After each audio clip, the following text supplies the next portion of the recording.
एक छोटे से गांव में एक पुरानी और सुनसान हवेली थी जिसे लोग भूतिया हवेली कहते थे। कई सालों से वहां कोई नहीं जाता था क्योंकि हवेली के बारे में यह कहा जाता था कि वहां आत्माओं का वास है। गांव के बुजुर्गों का कहना था कि उस हवेली में किसी जमाने में एक अमीर जमींदार रहता था जिसकी मौत बहुत रहस्यमयी तरीके से हुई थी। उसके बाद से ही वहां अजीबोगरीब घटनाएं घटने लगी। रात के समय हवेली से अक्सर किसी के चिल्लाने और रोने की आवाजें आती थी। गांव वाले कहते थे कि जो भी हवेली के अंदर गया वह फिर कभी वापस नहीं लौटा।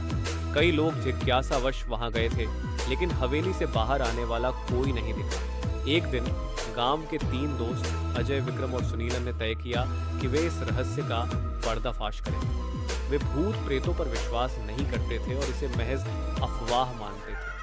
तीनों रात को हवेली के अंदर जाने का फैसला करते हैं। उनके पास एक टॉर्च और एक वीडियो कैमरा था ताकि वे जो कुछ भी देखे उसे रिकॉर्ड कर सकें। जैसे ही वे हवेली के अंदर गए उन्हें अंदर का माहौल बहुत भारी और डरावना लगा। हवेली की दीवारें जर्जर हो चुकी थीं, जगह जगह पर धूल और जाले थे। जैसे ही वे अंदर घुसे दरवाजा अपने आप बंद हो गया।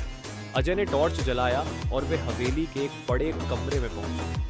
कमरा काफी पुराना और अजीब था। अचानक एक कोने से किसी के कदमों की आवाज आने लगी। तीनों दोस्तों के दिल की धड़कन तेज हो गई लेकिन उन्होंने अपने आप को शांत रखा और आवाज की दिशा में बढ़ने लगे। तभी अचानक हवा का एक ठंडा झोंका आया और विक्रम को ऐसा महसूस हुआ जैसे किसी ने उसके कंधे पर हाथ रखा। उसने मुड़कर देखा तो कोई नहीं था। वह डर के मारे चीख उठा लेकिन अजय और सुनील ने उसे शांत रहने के लिए कहा।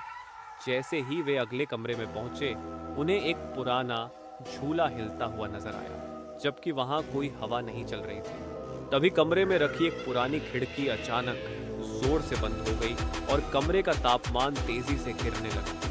तभी एक भयानक आवाज गूंजने लगी जैसे कोई उनके पास खड़ा होकर बुदबुदा रहा हो।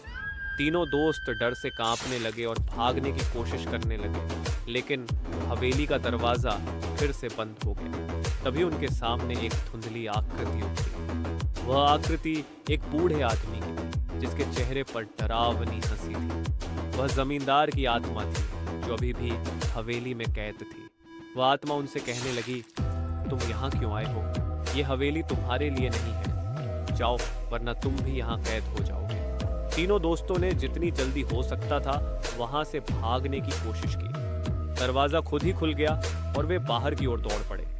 बाहर आकर उन्होंने चैन की सांस ली लेकिन सुनील को महसूस हुआ कि कोई अदृश्य शक्ति उसे बाहर खींचने की कोशिश कर रही है। उसने अपनी पूरी ताकत लगाई और अजय और विक्रम ने उसे पकड़कर खींच लिया। उस दिन के बाद से तीनों ने कभी भी उस हवेली के पास जाने की हिम्मत नहीं की।